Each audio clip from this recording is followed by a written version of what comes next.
The observation deck of the Galactic Council's flagship hummed with nervous energy as Ambassador Zethkar adjusted his translation implant for the third time. Around him, representatives from 47 different species whispered in hushed tones, their various appendages twitching with anticipation and barely concealed fear. Today marked the first formal contact with the species that had been systematically dismantling the hegemony's outer territories. For the past solar cycle, the human Zethkar's scales rippled with unease as he recalled the intelligence reports. These creatures had appeared seemingly from nowhere, their primitive vessels somehow outmaneuvering ships equipped with technology thousands of years more advanced. Worse yet, every engagement had ended the same way. Complete annihilation of hegemony forces, with no survivors to explain how it happened.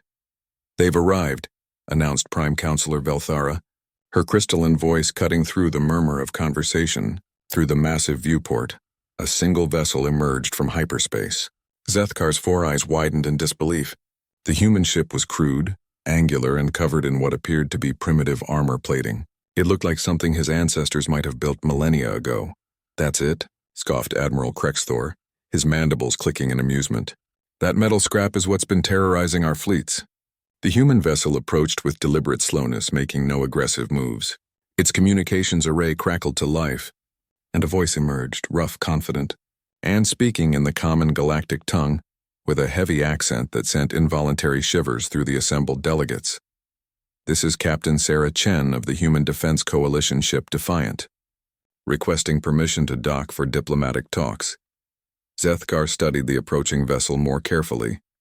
Despite its crude appearance, something about its movements suggested deadly precision. The way it positioned itself gave clear firing angles on all the Council ships, while maintaining perfect defensive positioning. These humans might appear primitive, but they understood warfare. "Permission granted," Velthara replied, though Zethkar noticed her bioluminescent patches flickering with stress patterns. "Bay 7 is prepared for your arrival." As the human ship maneuvered toward the docking bay, Zethkar accessed his personal datapad to review what little intelligence they had gathered. The humans claimed to represent something called Earth, a small blue planet on the galactic rim that had only achieved interstellar travel within the last 50 of their years. By galactic standards, they were barely out of their technological infancy. Yet somehow, these newcomers had single-handedly halted the hegemony's expansion, an empire that had dominated this sector for over 3,000 years. The hegemony's leaders were now desperately seeking Council intervention, claiming the humans fought with impossible ferocity and employed tactics that defied all military logic. "I still don't understand how primitives with outdated technology could pose such a threat," muttered Counselor Yixtal, his tentacles coiling nervously around his ceremonial staff. "Our analysis suggests their weapons are at least 5 centuries behind current standards." "Perhaps," Zethkar replied thoughtfully. "But consider this. They've survived long enough to develop space travel on a planet where the dominant species spent most of its history trying to exterminate itself. What does that tell us about their nature?" The docking procedures completed with mechanical efficiency, and soon the blast doors hissed open to reveal the human delegation. Captain Chen stepped through first, and Zethkar immediately understood why the hegemony forces had been so thoroughly demoralized. The human female moved with the fluid grace of a predator, her pale eyes scanning the assembled aliens with calculating intelligence. Behind her followed 3 other humans, each carrying themselves with the same dangerous confidence. What struck Zethkar most profoundly was their complete lack of fear. Every species he'd ever encountered showed some degree of nervousness when first meeting the Council. The sheer diversity of alien forms was naturally overwhelming. These humans displayed only curiosity and barely restrained aggression. "Honored delegates," Captain Chen began, her voice carrying clearly across the vast chamber, "I bring greetings from the Human Defense Coalition and the United Earth Government. We come seeking peaceful resolution to recent conflicts with the hegemony forces." Admiral Krexthor's mandibles clicked dismissively. "Your species has been committing acts of piracy and unprovoked aggression against a recognized galactic power. The Council demands explanation and immediate cessation of these activities." Something flickered in Captain Chen's eyes. Amusement, perhaps, or contempt. "Unprovoked? Admiral, Your hegemony friends have been systematically enslaving and exterminating civilian populations in 17 star systems that humanity considers under our protection. We've simply been returning the favor. Those systems contain pre-industrial species with no interstellar capabilities, Velthara interjected, her tone diplomatic but firm. According to galactic law, they fall under hegemony jurisdiction for development and guidance. Development? The human's laugh was cold and utterly without humor. Is that what you call it when an entire species disappears and their world gets strip-mined? Counselor, we've seen the hegemony's idea of development. We find it unacceptable. Zethkar leaned forward, intrigued despite himself. Captain Chen, your species is barely 50 years into space travel. The hegemony has been a stabilizing force in this region for millennia. What gives you the authority to challenge established galactic order? For a moment, Captain Chen's facade of diplomacy dropped entirely, and Zethkar glimpsed something that made his scales contract with instinctive fear. When she spoke, her voice carried the weight of absolute conviction. Ambassador, my species spent 10,000 years learning that the strong don't automatically deserve to rule over the weak. We've seen what happens when civilizations get too comfortable with their power, too convinced of their own righteousness. The hegemony has forgotten that prey animals sometimes evolve into predators. The chamber fell silent except for the soft hum of life support systems. Several delegates shifted uncomfortably, suddenly aware that this was not going to be a simple diplomatic censure followed by human submission to galactic authority. You're threatening war with the entire council, Admiral Krexthor said, his voice tight with incredulous anger. Your species numbers perhaps 8 billion on a single world. The hegemony alone controls over 2,000 systems. Captain Chen's smile was sharp as broken glass. Admiral, I think there's been a misunderstanding. We're not threatening war with anyone, but if war comes, we'll finish it. That's what humans do. We endure, we adapt, and we overcome. The hegemony learned that lesson the hard way. As the human delegation was escorted to diplomatic quarters, Zethkar found himself staring at the data streaming across his displays. Casualty reports from recent engagements told an impossible story. Fleets of hundreds of ships reduced to debris by handfuls of human vessels. Planetary defense networks dismantled in hours. Veteran commanders abandoning strategic positions after brief encounters with human tactics. Tomorrow, they would witness the humans demonstrate their military capabilities. Zethkar suspected that after tomorrow the galaxy would never be the same. The designated combat zone stretched across an empty system, marked by sensor buoys and observation platforms positioned at what the Council considered safe distances. Zethkar floated in the primary observation deck alongside representatives from every major galactic power, their various breathing apparatus humming softly in the recycled atmosphere. The tension was suffocating despite the perfectly regulated environment. The demonstration parameters have been agreed upon, announced Prime Counselor Velthara, her crystalline form refracting the starlight streaming through the reinforced viewports. 3 hegemony heavy cruisers against 1 human vessel of the captain's choosing. Standard engagement protocols, no weapons of mass destruction. Combat concludes when one side surrenders or is rendered non-functional. Admiral Krexthor's mandibles clicked with anticipation. This farce will finally put these upstart primitives in their proper place. 3 Sovereign-class cruisers represent enough firepower to level a small moon. Zethkar studied the tactical displays with growing unease. The hegemony ships were magnificent examples of military engineering, each one nearly 2 kilometers long, bristling with plasma cannons and protected by layered energy shields that could withstand sustained bombardment from entire fleets. Against them, humanity had dispatched a single vessel that appeared even more crude than the diplomatic ship from the previous day. The human warship looked like someone had taken a massive metal club and attached engines to one end. Angular, ugly, and completely without the elegant curves that characterized advanced galactic ship design, it drifted toward the engagement zone with deliberate slowness. According to the identification beacon, it was called Retribution. Participants, assume your positions, Velthara commanded. Combat will commence in 60 standard seconds. Captain Chen's voice crackled over the communication array from the human vessel. Council observers, we appreciate this opportunity to demonstrate human military doctrine. I trust this will help clarify recent misunderstandings about our capabilities. Your arrogance will be your downfall, human, Admiral Krexthor transmitted on an open channel. My ships have fought in 100 campaigns across 50 worlds. Your species hasn't even learned to properly shape metal.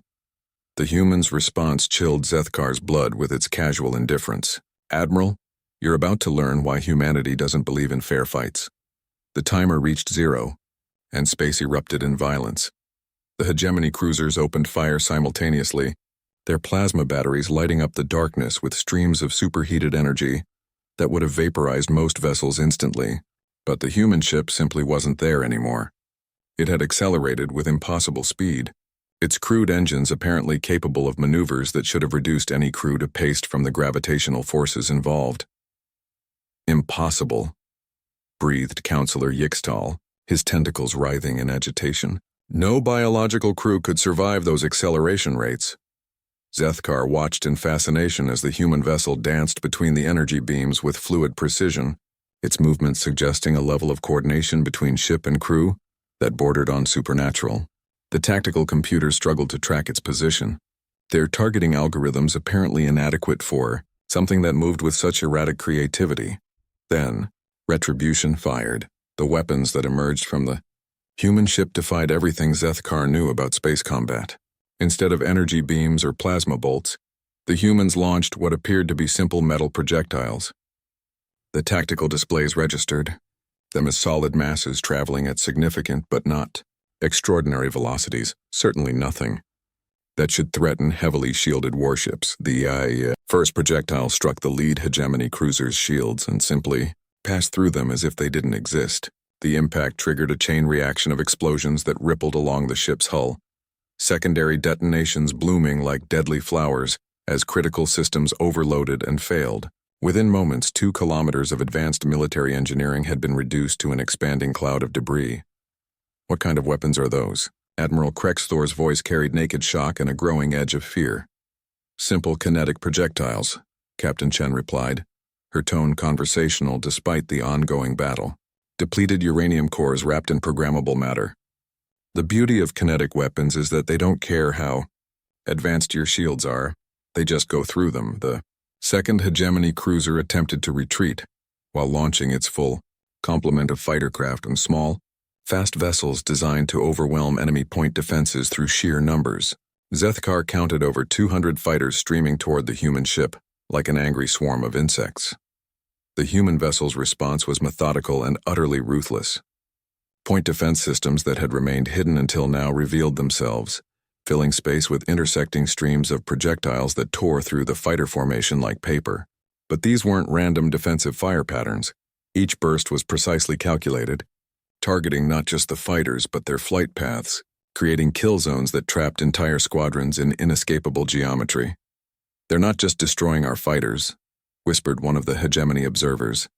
"They're herding them into kill zones. How are they calculating those intercept patterns so quickly?" "Because," Captain Chen's voice carried a note of dark pride, "my species has been practicing warfare for longer than your civilization has existed. We've had 10,000 years to perfect the art of killing each other efficiently. You might have better technology, but we have better imagination." The third cruiser attempted to ram the human vessel, its captain apparently deciding that close combat might neutralize the advantage of the kinetic weapons. It was a desperate but tactically sound decision. Most space combat occurred at extreme range precisely because close quarters engagements favored larger, more heavily armored vessels. The human ship welcomed the approach. As the 2 vessels closed to point-blank range, the hegemony cruiser deployed its most devastating weapon, a plasma cannon designed for orbital bombardment that could melt through planetary crust. At such close range, there was no possibility of missing. The weapon fired, and for a moment the human ship disappeared in a ball of superheated gas. Cheers began to rise from the hegemony observers, only to die in their throats as retribution emerged from the plasma cloud apparently undamaged. "Ablative armor," Captain Chen explained, her voice carrying across the stunned silence. "Another old human innovation. Why dodge something when you can just tank it and keep fighting?" What happened next would haunt Zethkar's dreams for years to come. The human vessel attached itself to the hegemony cruiser like a parasite, cutting through the hull with some kind of focused energy beam. Boarding parties deployed in armored suits that moved with the same impossible coordination as their ship, and within minutes the cruiser's distress signals began broadcasting surrender codes. "Combat concluded," announced Velthera, her voice carefully controlled. Human victory by opponent surrender. But Captain Chen wasn't finished. Her voice cut across the communication channels with cold precision. Council observers, I want to be very clear about something. What you just witnessed wasn't us showing off our advanced technology or secret weapons. This was a human ship operating with deliberately restrained firepower, using equipment that my species considers barely adequate for patrol duties. The implications of her words settled over the observation deck like a shroud. If this was human restraint, what would their full military capability look like? Furthermore, Chen continued, I want you to understand that this isn't about humanity being naturally superior warriors. We're good at war because we've had to be. Every major advance in human civilization has come because we faced extinction and refused to die quietly. The hegemony made the mistake of threatening species we've taken under our protection. They forgot that humans don't abandon their friends. Admiral Krexthor's voice was barely a whisper. What do you want from us? Simple, Chen replied. The hegemony withdraws from all contested systems and submits to Council oversight for their expansion activities. In return, humanity will consider the matter closed, refuse, and will demonstrate what human warfare looks like when we're not trying to be diplomatic about it. As the demonstration concluded and the various delegations prepared to return to their home systems, Zethkar found himself reconsidering everything he thought he knew about galactic power structures. The humans had not only proven their military superiority, but had done so with such casual efficiency that it redefined the very concept of threat assessment. The galaxy had just learned that humanity had arrived, and they were not interested in playing by anyone else's rules. The emergency session of the Galactic Council convened 3 days after the demonstration, and Zethkar had never seen the Great Chamber so tense. Representatives from over 300 species filled the tiered seating arrangements, their various forms of agitation creating a symphony of clicks, hisses, and bioluminescent displays that spoke to fear on a fundamental level. Prime Counselor Velthara's crystalline form stood at the center podium, but even her usually commanding presence seemed diminished by the weight of what they had all witnessed. The tactical recordings had been analyzed by every military expert in the galaxy, and the conclusions were uniformly disturbing. The data is conclusive, announced Chief Military Analyst Morden, his tentacles weaving through holographic displays that showed frame-by-frame breakdowns of the human combat performance. The human vessel demonstrated technological capabilities that shouldn't be possible given their development timeline. Their kinetic weapons bypass our most advanced shielding systems. Their maneuverability exceeds theoretical limits for biological crews, and their tactical coordination suggests either advanced artificial intelligence or some form of collective consciousness. Admiral Krexthor, who had remained silent since the demonstration, finally spoke up. His mandibles clicked nervously as he addressed the assembly. I've commanded fleets for over 60 years. I've seen every major military innovation of the past century. What the humans displayed wasn't just superior technology, it was a completely different philosophy of warfare. Explain, demanded Counselor Yixtal, his bioluminescent patches flickering with stress patterns. They don't fight to win battles, Krexthor replied, his voice heavy with reluctant respect. They fight to end wars. Every move calculated not just for immediate tactical advantage, but for psychological impact. They wanted us to be afraid, and they succeeded. Zethkar accessed his personal data terminal, reviewing intelligence reports that had been flooding in since the demonstration. Human activity across the galaxy was increasing rapidly. More ships appearing in contested systems. Diplomatic overtures being made to species that had never heard of Earth. And most concerning of all, evidence that humanity's military capabilities extended far beyond what they had shown. We have intelligence. Suggesting the ship Retribution was not their most advanced vessel, reported Intelligence Chief Kralnex, her insectoid features twitching with nervousness. Long-range sensors have detected human ships of significantly larger size and unknown configuration moving through deep space. Whatever they showed us appears to have been deliberately limited. The implications sent ripples of unease through the assembled delegates. If the humans had been holding back during their demonstration, what were their true capabilities? There's something else, Kralnex continued, her voice dropping to barely above a whisper. Our psychological profiles of the human delegation suggest they were genuinely surprised by how easily they defeated the hegemony forces. They expected more resistance. The chamber fell silent except for the soft hum of environmental systems. The revelation that the humans had been expecting a real fight, not a demonstration, fundamentally changed the nature of their threat assessment. Counselor Velthara's form pulsed with authoritative light patterns as she called for order. The question before us is clear. How do we respond to the human ultimatum regarding hegemony expansion? We have three options. Support the hegemony and face potential war with humanity. Abandon our allied power structure and submit to human demands, or attempt to find a diplomatic middle ground. War with humans is not an option, Admiral Krexthor stated flatly. I've run every simulation our tactical computers can generate. Even if we combined all Council military forces, the casualty projections are unacceptable. Humanity demonstrated that they can neutralize our technological advantages, while maintaining overwhelming operational tempo. They would bleed us dry before we could mount effective resistance. Representative Zorkon of the Militant Sword Worlds Alliance rose to his feet, his forearms spreading in a gesture of defiance. You're suggesting we simply surrender galactic governance to a species that achieved interstellar travel barely 50 of their years ago? The precedent this sets will destroy any hope of maintaining civilized order. What order?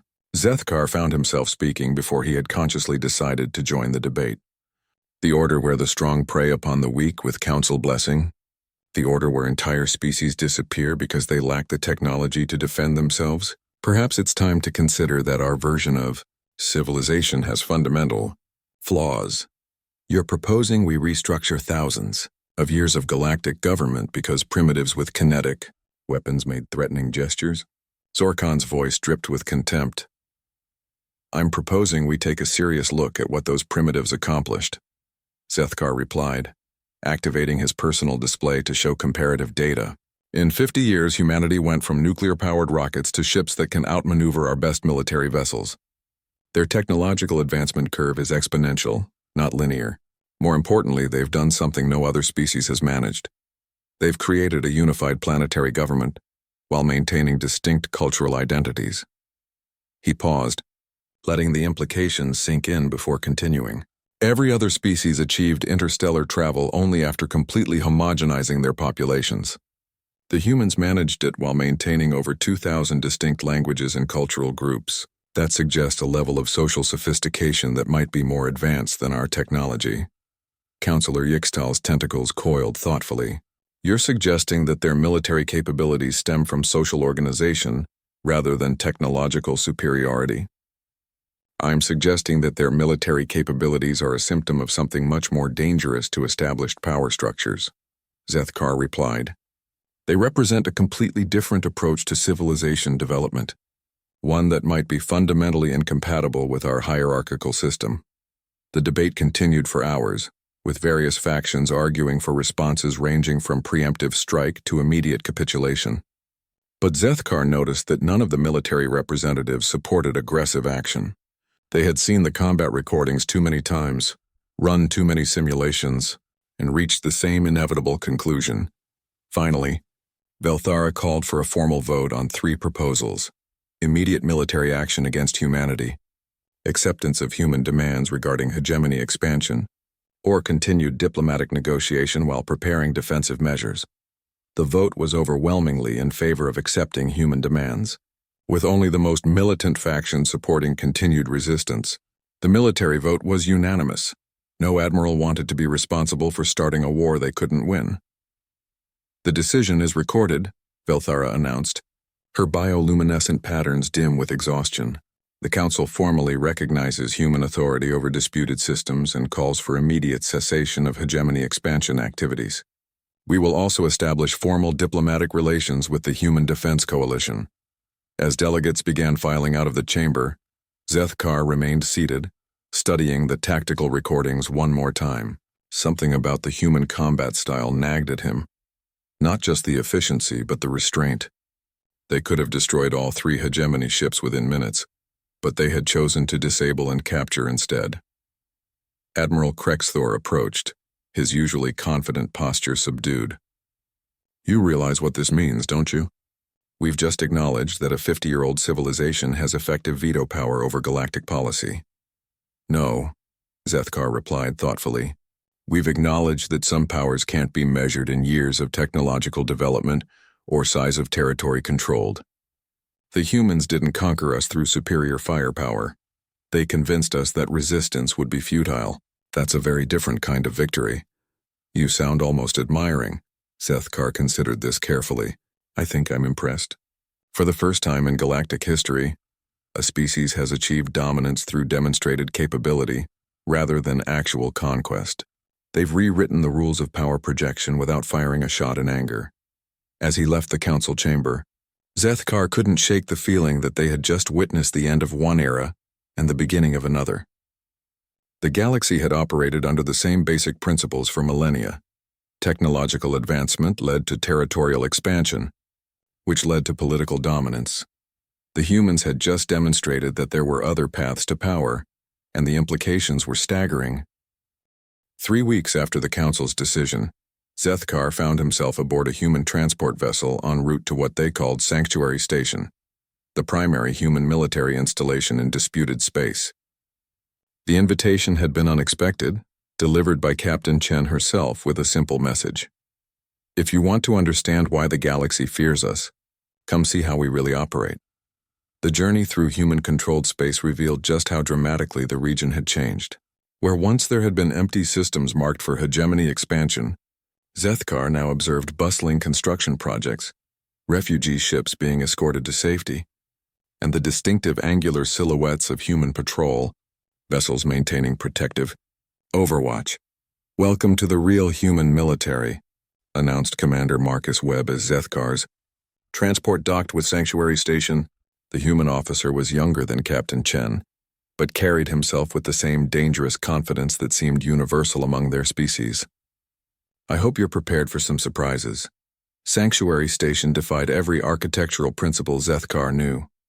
Instead of the elegant curves and artistic flourishes that characterized galactic engineering, the human installation looked like someone had assembled it from industrial components and defensive necessities.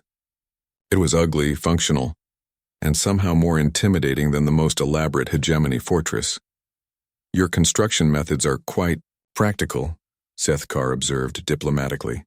Commander Webb laughed, a sound that held no humor. "Ambassador, this station was built to be destroyed and rebuilt. We learned long ago not to get too attached to pretty buildings. Form follows function, and our function is protecting species that can't protect themselves." As they moved through the station's corridors, Zethkar was struck by the diversity of non-human personnel. Representatives from dozens of species worked alongside humans in various capacities, some as technical advisors, others as cultural liaisons, and many as what appeared to be integrated military personnel. "You recruit from other species?" Zethkar asked, noticing a group of insectoid beings working on weapon systems alongside human technicians. "We don't recruit," Webb corrected. "We invite. Every species in this region has been offered the same choice: join our mutual defense pact or continue trying to survive on their own.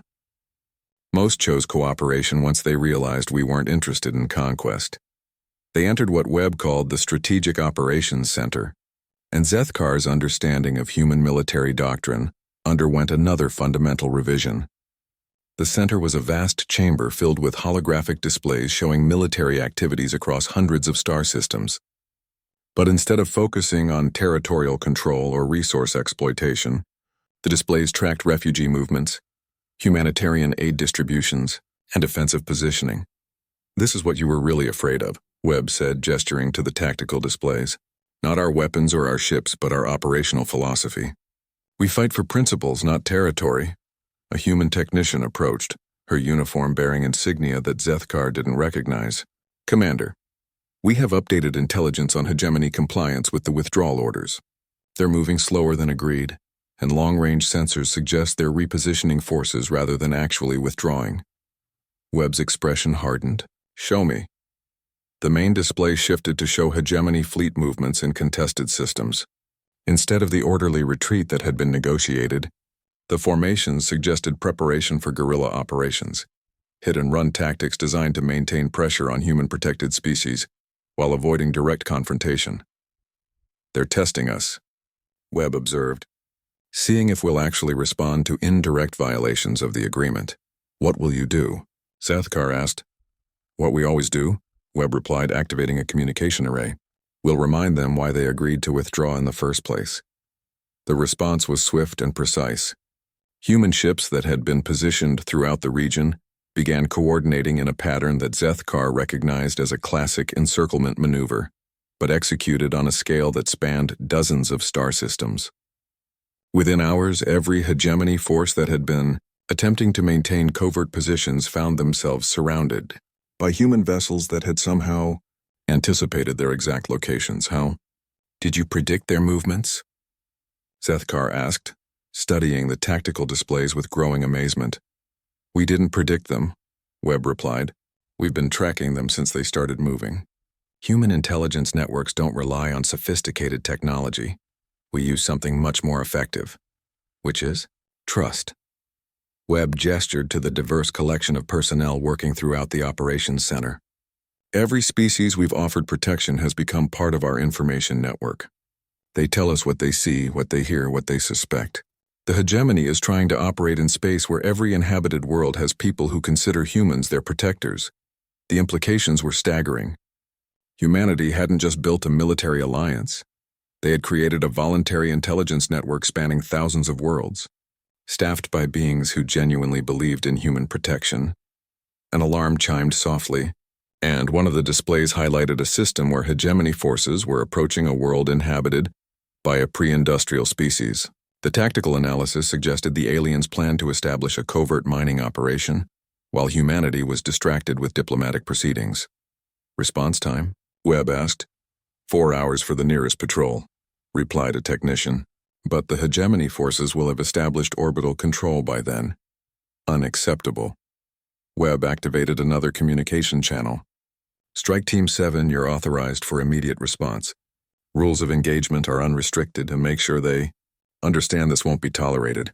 Zethkar watched in fascination as a single human vessel broke from its patrol route and accelerated toward the threatened system. According to the display, it would arrive 30 minutes ahead of the hegemony forces despite starting from a much more distant position. How is that possible? He asked. Because, Webb replied with grim satisfaction, we've been preparing for this exact scenario since we first learned about hegemony expansion tactics. Every patrol route is calculated to provide rapid response to any system under our protection. We don't just react to threats, we anticipate them. The engagement was brief and decisive. The lone human vessel intercepted the hegemony force at the edge of the system, and within minutes the larger alien ships were broadcasting surrender codes. No shots had been fired. The mere appearance of human forces was apparently sufficient to convince the hegemony commander that resistance was futile. They're learning, Webb observed. Smart enemies adapt their tactics based on new information. The problem is that our entire strategy is designed around enemies being smart enough to know when they're beaten. As the day continued, Zethkar observed human operations across dozens of systems. What impressed him most wasn't their military efficiency, but their genuine commitment to protecting species that offered them nothing in return. Refugee camps were supplied with resources that humans could have used for their own expansion. Medical aid was provided to worlds that had no strategic value. Cultural preservation efforts were supported for societies that might take centuries to develop space travel. Why? Zethkar finally asked during a brief lull in operations. Your species could easily conquer this entire region. Why choose protection over conquest? Webb was quiet for a long moment, studying displays that showed human ships escorting refugee convoys to safety. Because we remember what it's like to be helpless. Every human civilization has stories about times when powerful enemies seemed unstoppable, when survival seemed impossible. We remember what it meant when someone chose to help rather than exploit. And that's enough motivation for this level of commitment? Ambassador, Webb replied, turning to face him directly. You still don't understand what makes humans dangerous. It's not our technology or our tactics or our willingness to fight. It's the fact that we've decided some things are worth dying for, and protecting innocent beings from predators is one of them. As his visit to Sanctuary Station concluded, Zethkar realized that his initial assessment had been completely wrong. The galaxy wasn't afraid of human military power. They were afraid of human moral conviction. An enemy with superior technology could be defeated through innovation or alliance. But an enemy who genuinely believed they were fighting for universal principles was something entirely different. The humans had weaponized idealism, and there was no defense against that. The emergency transmission reached Sanctuary Station during what humans called the night shift. Though the concept of day and night aboard a space station was largely artificial, Zethkar had remained as an observer at Commander Webb's invitation, and he was present in the operations center when the distress call came through. "This is Science Vessel Harmony requesting immediate assistance," crackled the communication array. "We are under attack by hegemony forces in the Kepler 442 system. They are demanding we surrender our xenobiology research data and threatening to destroy our ship if we refuse." Webb was instantly alert, his casual demeanor replaced by focused intensity. "Harmony, this is Sanctuary Station. Confirm your status and current threat assessment." "6 hegemony cruisers have us surrounded," replied Dr. Sarah Kim, the mission commander of the scientific vessel. "They claim authority under some kind of emergency military doctrine. Commander, they're not just demanding our research. They want the location of every pre-contact civilization we've cataloged." The implications hit Zethkar like a physical blow. The humans had been conducting extensive surveys of undeveloped worlds, documenting species that had not yet achieved interstellar travel. If the hegemony gained access to that information, they could resume their expansion program by targeting worlds that had no protection under galactic law. "How long until our nearest patrol can reach them?" Webb asked. 8 hours minimum," replied the tactical officer. "But sir, 6 cruisers. Even our heavy units would be outnumbered." Webb studied the tactical display for a moment, then activated a different communication channel. "All units, this is Sanctuary Actual. We have a code black situation in Kepler 442. Hegemony forces are threatening civilian researchers and attempting to acquire intelligence on protected species."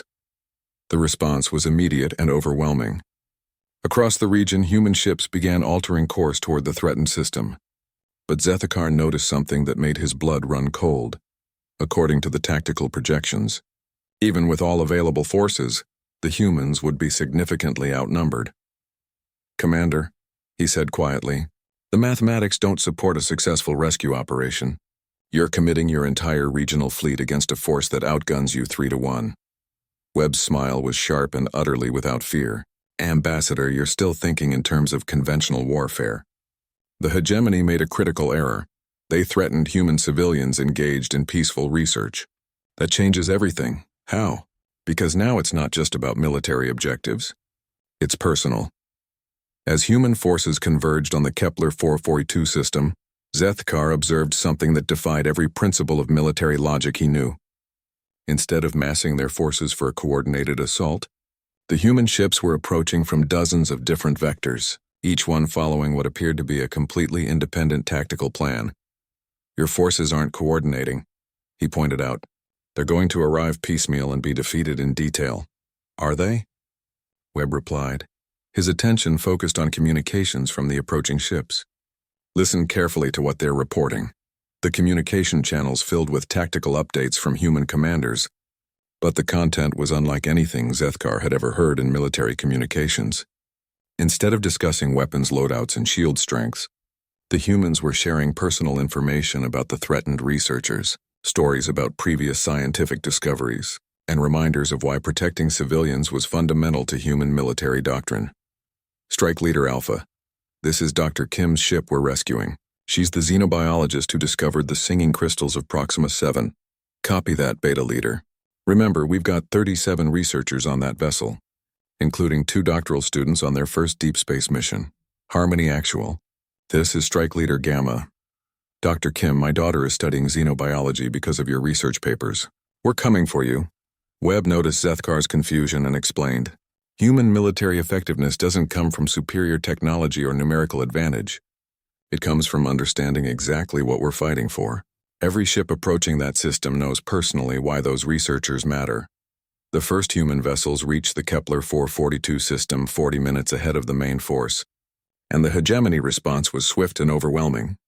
Plasma fire erupted across space as 6 massive cruisers engaged 3 smaller human ships that should have been vaporized within minutes. Instead, something impossible happened. The human ships didn't just survive the initial bombardment, they seemed to thrive in it. Their movements became more fluid, more coordinated, more deadly with each passing moment. It was as if the threat to human civilians had awakened something primal and terrifying in their tactical responses. "How are they doing this?" Zethkar whispered, watching the tactical display with growing amazement. "Distributed tactical intelligence," Webb replied. "Each ship's computer is linked to every other human vessel in the system. They're not fighting as three separate units. They're fighting as components of a single organism. But more than that, they're fighting angry." The hegemony cruisers, despite their numerical and technological advantages, began showing signs of tactical confusion. Their targeting systems couldn't track the erratic movement patterns of ships that seemed to anticipate their firing solutions before weapons were even charged. Worse, the human vessels were systematically dismantling hegemony shields through precise application of kinetic weapons that struck with surgical accuracy. "This is impossible," transmitted the hegemony fleet commander on an open channel. "Your ships are operating beyond their design specifications. Your crew should be dead from the acceleration forces alone." Captain Maria Santos of the lead human vessel replied with ice-cold fury, "Hegemony Commander, you just threatened to murder civilian scientists engaged in peaceful research. You want to see what human ships can do when their crews are properly motivated? You're about to find out." What followed redefined Zethkar's understanding of space combat. The human ships moved through the hegemony formation like predators hunting prey. Their weapons fire coordinated with mathematical precision that suggested either advanced artificial intelligence or some form of collective consciousness. But it was more than just tactical superiority. There was an emotional component to their fighting that made their movements unpredictable and devastating. When the remaining human forces arrived, the battle was already decided. The hegemony cruisers were either destroyed or disabled, their crews broadcasting surrender codes on all frequencies. The rescue of Harmony had been completed with 0 human casualties and minimal damage to the research vessel. "Sanctuary actual. This is Strike Leader Alpha," came the report from the system. "All packages are secure. Harmony is undamaged and ready for escort to safe harbor. Enemy forces have been neutralized or captured." Webb acknowledged the report, then turned to address Zethkar directly. "Ambassador, I want you to understand something important. What you just witnessed wasn't a military operation. It was a rescue mission. The hegemony made the mistake of threatening people under human protection, and we responded with exactly the amount of force necessary to ensure their safety." "The amount of force necessary," Zethkar repeated slowly. "Commander, you destroyed or captured 6 heavy cruisers with minimal losses. That level of tactical superiority suggests you could eliminate entire fleets if properly motivated." "Yes," Webb replied simply.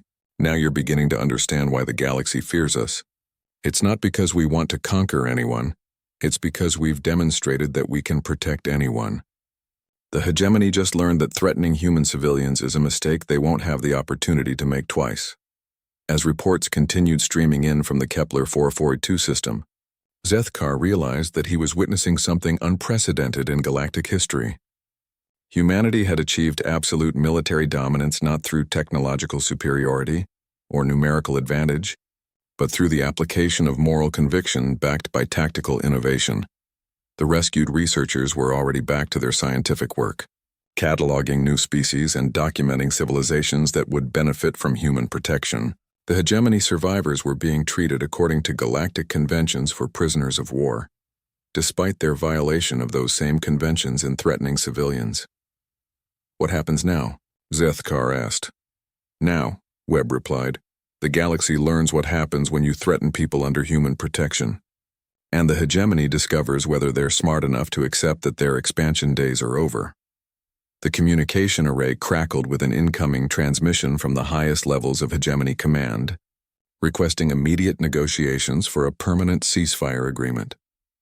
Apparently, even their leadership had finally understood that continuing conflict with humanity was not a survivable option. The formal surrender ceremony took place aboard the neutral station designated Galactic Commerce Hub 7, a massive structure that had served as a meeting place for interstellar negotiations for over 2 centuries. Zethkar arrived as part of the Council observation delegation, but his perspective had fundamentally changed since his first encounter with humanity weeks earlier. Hegemony Supreme Commander Vex Thala cut an imposing figure even in defeat. Standing nearly 3 meters tall with natural armor plating that had evolved for planetary warfare, she represented the pinnacle of her species' military tradition. Yet as she faced the human delegation across the negotiation table, Zethkar could see the barely controlled fear that flickered beneath her composed exterior.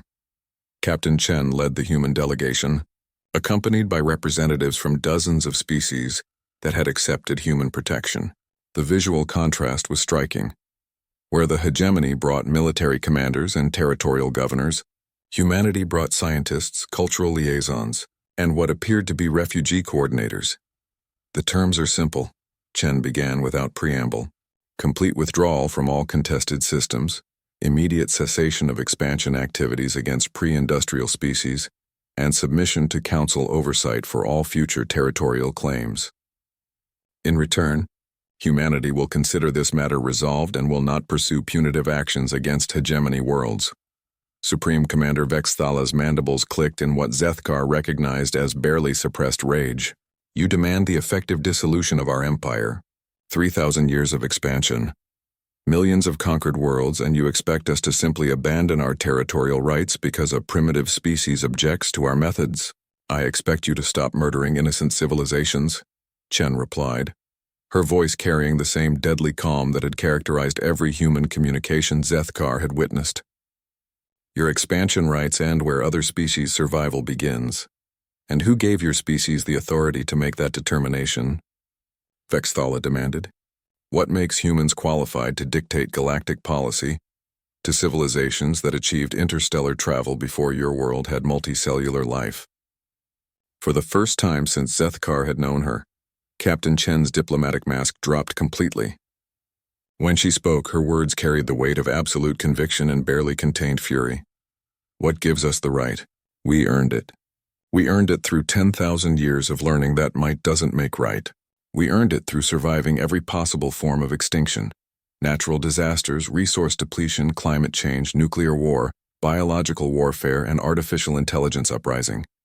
We earned it by becoming the first species in galactic history to achieve interstellar travel without first committing genocide against our own variations. She stood, and somehow her small human frame seemed to dominate the massive negotiation chamber. But most importantly, Supreme Commander, we earned it by deciding that some things are worth fighting for regardless of the cost. You want to know what makes humans different? We're the species that looked at the universe and said, this isn't good enough, instead of, this is how things are. The chamber fell silent except for the soft hum of environmental systems. Zethkar realized he was witnessing something unprecedented, a moment when the fundamental principles underlying galactic civilization were being challenged by a species that had developed entirely different values. You speak of rights and principles, Vexthala replied, her voice strained but attempting to maintain diplomatic protocol. But your actions suggest you believe in rule by superior force. How are you different from any other conqueror? Because, Chen said, settling back into her seat with predatory grace, conquerors take territory for themselves. We're taking territory away from you and giving it back to the people who live there. Every system under human protection remains under local government. Every species maintains their cultural autonomy. We don't rule anyone, we just make sure no one else can oppress them. Dr. Elena Rodriguez, the human xenobiologist who had been rescued from the Kepler 442 incident, activated a holographic display showing survey data from dozens of worlds. Supreme Commander, this is what your expansion policies actually accomplish. Complete ecosystem disruption, forced population relocations, cultural destruction, and in 17 documented cases, total species extinction. We have evidence of over 40 civilizations that simply disappeared after hegemony contact. Those were unfortunate necessities of development, Vexthala protested, but her voice lacked conviction. No, Dr. Rodriguez replied firmly. They were convenient shortcuts that avoided the harder work of actual diplomacy. Humans know something about cultural integration. We've been practicing it on our homeworld for millennia. It's possible to advance technologically without destroying everyone who gets in your way. Counselor Yixtal, who had remained silent throughout the exchange, finally spoke up. Captain Chen, while the Council appreciates humanity's intervention in this matter, we must address the broader implications of your actions. You've established a precedent where any species with sufficient military power can unilaterally reshape galactic policy. This could lead to chaos. Chen turned to address the council delegation directly. Counselor, with respect, galactic policy was already chaotic. It just wasn't chaotic for species powerful enough to defend themselves. The current system allowed the systematic oppression of developing civilizations as long as the oppressors had council recognition. We didn't break anything that wasn't already broken. But what happens when another species decides your methods are wrong and challenges human authority? Asked Ambassador Molthari from the Centauran Alliance. You've opened the door to endless conflict based on competing moral philosophies. Then they're welcome to try, Chen replied with a shrug that somehow managed to be both casual and terrifying. But they'll need to demonstrate that their moral philosophy produces better outcomes for the species they claim to protect. We're not asking anyone to take our word for it. Our methods speak for themselves. She activated her own display, showing comparative data from systems under human protection versus those under traditional galactic governance. The differences were stark: lower conflict rates, higher technological development among protected species, and most dramatically, 0 instances of species extinction. The proof, Chen continued, is in the results. Every civilization under human protection is thriving. Can the traditional galactic power structure make the same claim? Supreme Commander Vexthala's composure finally cracked completely. You're idealistic children playing with forces you don't understand. The galaxy is not a place where good intentions guarantee good outcomes. There are threats out there that require hard choices, necessary sacrifices, practical compromises with harsh realities. Like what? Chen asked, her tone genuinely curious. Give me an example of a situation where exterminating a developing species was actually necessary rather than simply convenient. The silence stretched for long minutes as Vexthala struggled to provide an example that would justify hegemony policies. Finally, she slumped in her chair, the fight going out of her massive frame. There are no such examples, she admitted quietly. We expanded because we could. We took what we wanted because no one could stop us. We told ourselves it was for development, for order, for the greater good, but it was simply because we had the power. And now, Chen said gently, someone can stop you.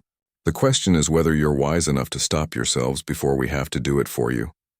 The formal treaty was signed within hours, establishing not just hegemony withdrawal, but a new framework for galactic expansion that required council verification of consent from any species affected by territorial claims.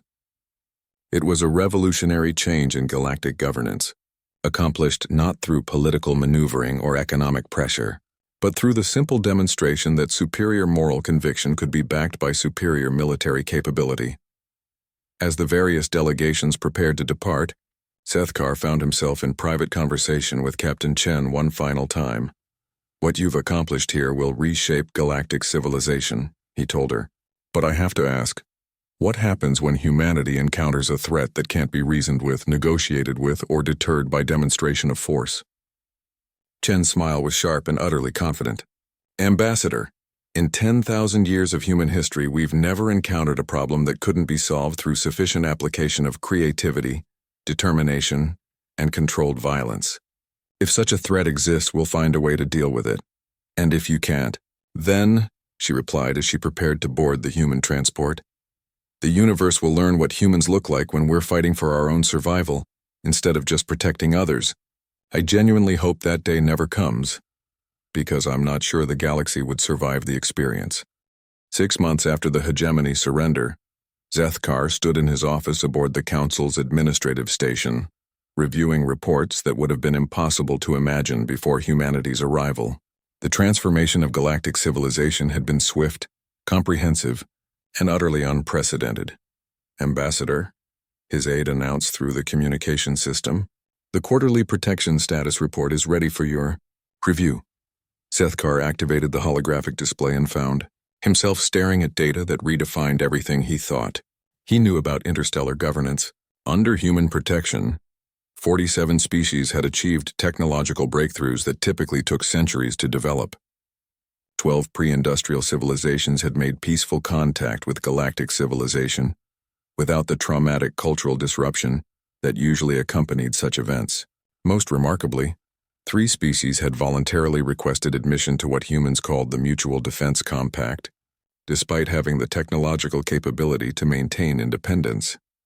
The humans are exceeding all projections for protective governance, he murmured to himself, studying population growth rates and cultural development indices that suggested something revolutionary was happening in human-controlled space. His contemplation was interrupted by an incoming priority transmission from Dr. Elena Rodriguez, now serving as the human director of xenological studies. Her image appeared in the holographic display, and Zethkar was struck by how much more confident she appeared since her rescue from the hegemony.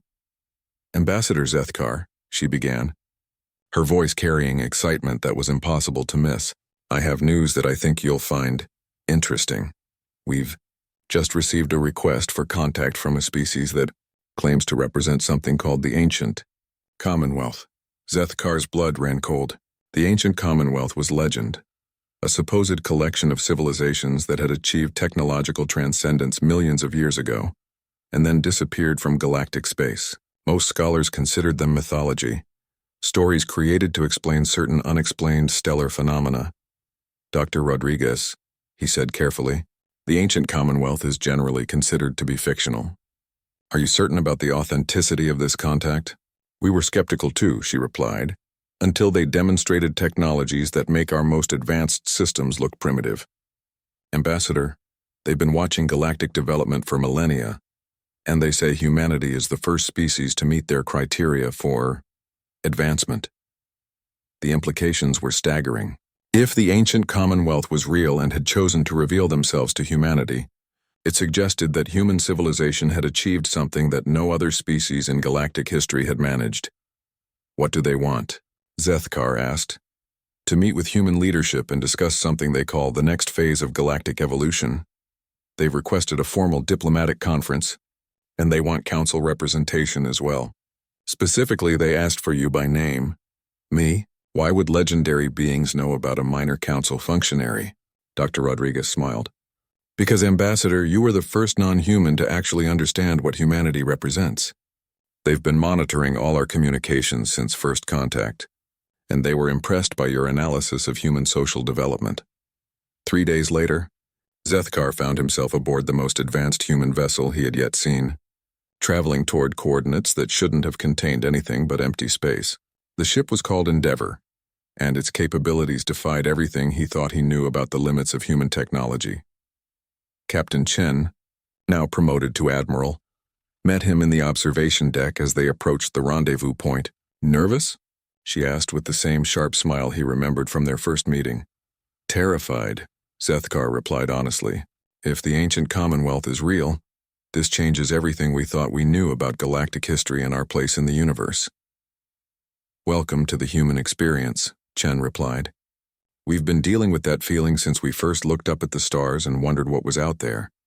The Ancient Commonwealth vessel materialized around them without warning, revealing itself to be less a ship than a constructed reality. Zethkar found himself standing in a space that seemed to extend infinitely in all directions, filled with beings whose forms shifted and flowed like living energy given consciousness. "Welcome," spoke a voice that seemed to come from everywhere and nowhere, representatives of the species humanity and the Galactic Council. "We are the collective consciousness of what you call the Ancient Commonwealth, and we have watched the recent changes in galactic civilization with great interest." Admiral Chen, showing no sign of intimidation despite being in the presence of godlike beings, responded with characteristic directness. "Thank you for the invitation. We're honored to meet you, though I have to admit we're curious about your timing." "Why reveal yourselves now?" "Because," the entity replied, "you have achieved something unprecedented in our long observation of galactic development. You have demonstrated that a species can achieve dominance through moral conviction, rather than technological superiority or territorial expansion. This suggests evolutionary potential that we have been waiting to observe for over 4 million years." Zethkar found his voice, though speaking to beings of such advanced capability felt presumptuous. "You've been watching galactic civilization for millions of years? We have guided and observed the development of over 10,000 species across this galaxy. None achieved what you call civilization without first passing through phases of conquest, exploitation, and the systematic destruction of weaker species. Humanity is the first exception. The space around them shifted, showing images of human development from their earliest tribal societies through their achievement of interstellar travel. But the focus wasn't on technological advancement. Instead, the beings highlighted moments of moral choice, instances where humans chose cooperation over conquest, protection over profit. Your species, the entity continued, developed empathy faster than weapons technology, created art before perfecting warfare, and established principles of justice before achieving the power to ignore justice entirely. This is unprecedented in our experience. Admiral Chen looked thoughtful. And this qualifies us for what exactly? Some kind of galactic graduation?